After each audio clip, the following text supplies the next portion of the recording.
Show. All right, welcome back, everybody. Hey.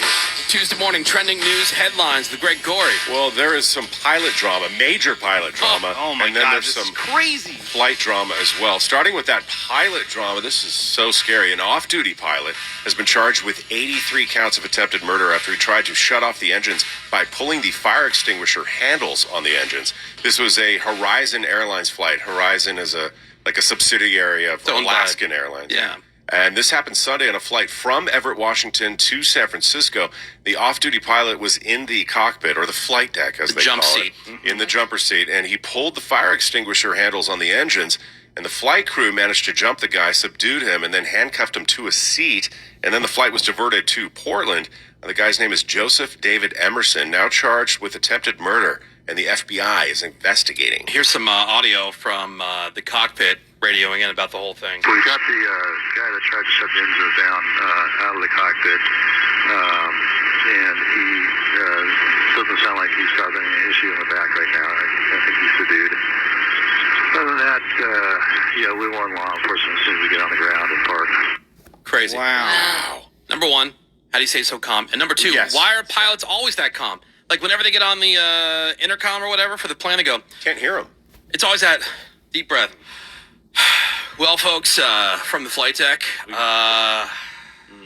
and they go, winds are out of the west at 30 miles an hour, and we got a crazy guy. This guy was in a jump seat, but in the cockpit with them. yeah, It's a common thing. Yeah. there's a jump seat in the cockpit.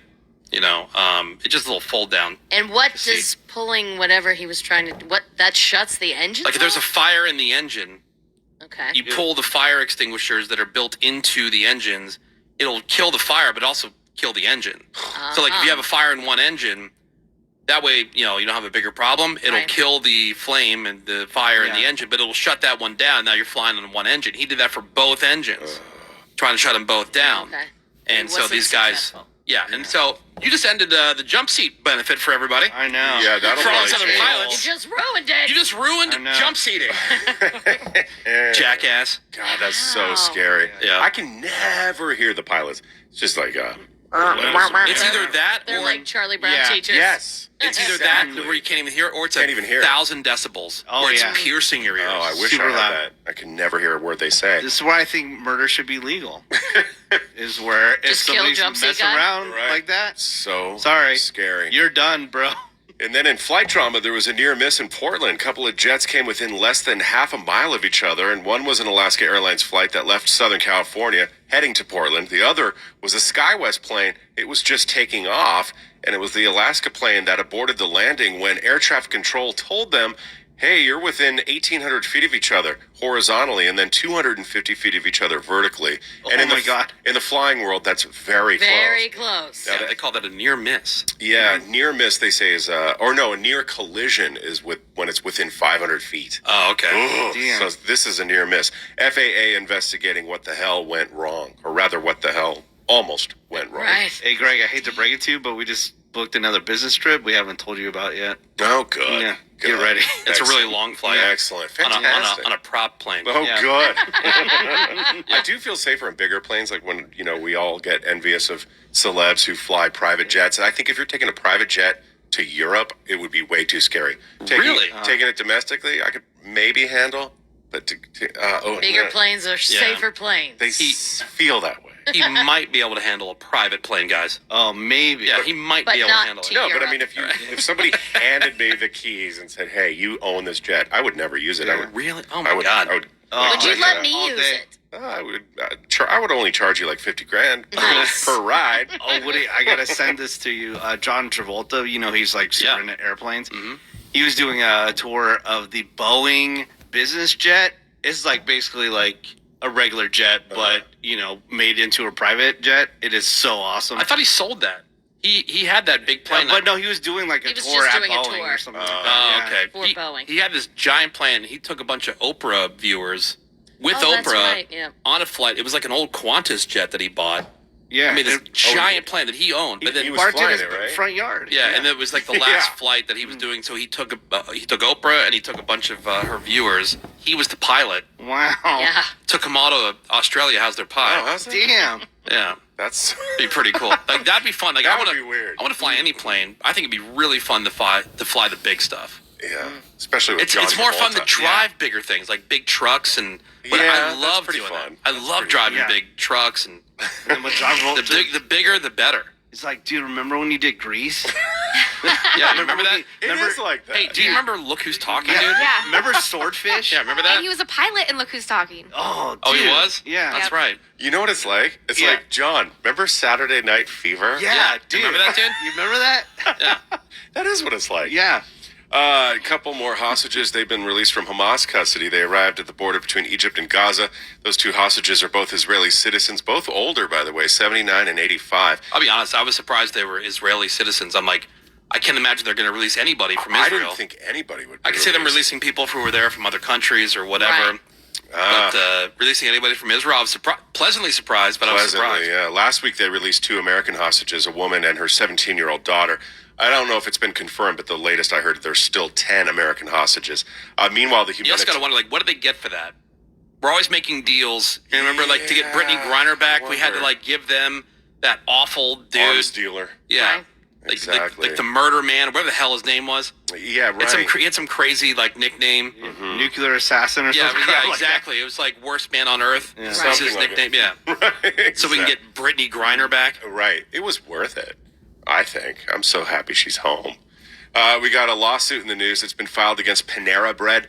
Details were just released. It turns out a 21-year-old student at the University of Pennsylvania, Sarah Katz, she had ordered a charged lemonade. And then a few hours later, she was at dinner with some friends. She had a heart attack and died at age 21. Because it turns out these charged lemonades have more caffeine than 3 cans of Red Bull. And it also has guarana, which is a stimulant. And Sarah figured this was a plant-based, reasonable beverage. Her college roommate says Oh, and if it's she called had... charged. True. But the roommate says if she had known how much caffeine it had, she would have never ordered it. And her family is suing Panera for punitive damages, monetary damages. As for Panera, they just say they're working quickly to investigate the matter. Yeah. I hope they don't win. Really? Really? Yeah, because like, look, if you're drinking something, taking something, eating something, or whatever, you know, like, if you want to know what's in it or whatever, you can. Like, Panera, of course, is another company where everything they serve, you go on their website and you click on anything, and it'll give you the nutritional value of anything they serve. If you're that concerned about it. Now, she might have had, I'm sure, it probably sounds she's young enough, Yeah. probably had something that was, triggered by, caffeine.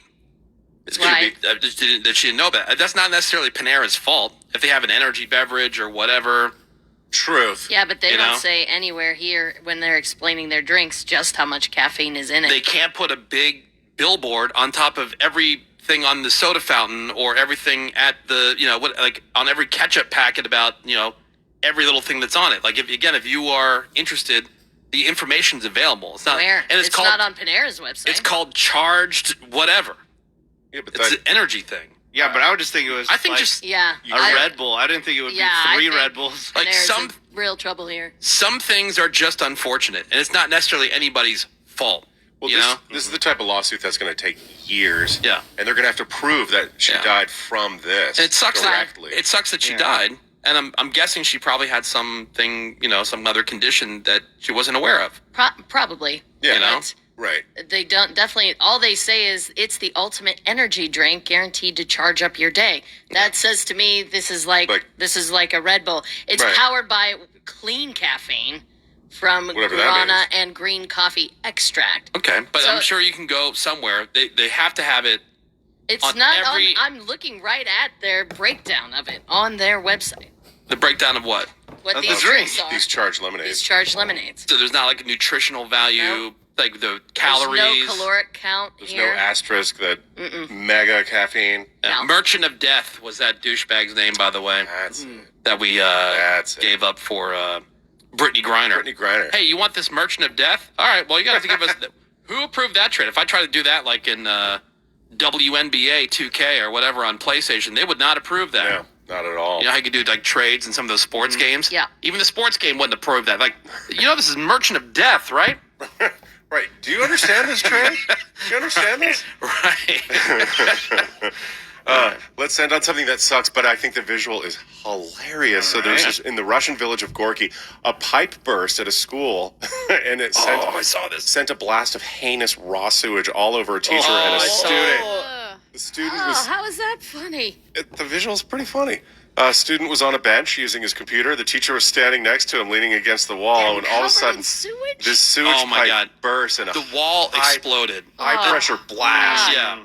Covered them head to toe. Hot. The kid on the bench was actually knocked over by and not like a thin stream ray. Oh, I'm getting like a jet. Yeah, caca. But it's knocking down a wall. Oh yeah, like the wall exploded. Sewage. I would say it's probably at least 2 feet in diameter, and it's just all caca. Just spewing out. Oh, dude, it's rank. It's like Andy Dufresne in the pipe in Shawshank. Oh, God. No word on how they're doing, but hopefully they don't have E. coli. Hopefully they took really long showers. Oh my god. And acid. Oh god. That's what's going on. You're just never gonna get that smell out, you know. That's a nuclear shower that you need. There you go. We got some more Woody Show next. Hang on. We'll be back.